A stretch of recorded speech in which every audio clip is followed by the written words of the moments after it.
Millions of people worldwide are waiting for organ transplants. It's a race against time, a desperate search for a compatible donor. But what if we could grow new organs?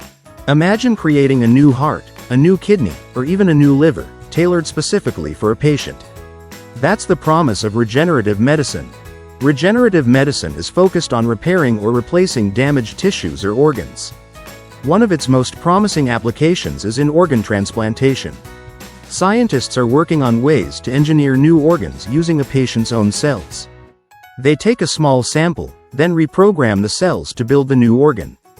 A 3D printer creates a scaffold mimicking the structure of the organ. The patient's cells are seeded onto this scaffold to grow a new organ. Once ready, the new organ is transplanted into the patient. The immune system is less likely to reject it since it's made from the patient's own cells. Bioengineered organs could treat patients with end-stage organ failure, reduce the need for donors, and eliminate rejection risks. Thanks to this amazing technology, I have a second chance at life. While there are still challenges, the potential of regenerative medicine offers hope to millions waiting for organ transplants. Animated Tech World. Growing new organs.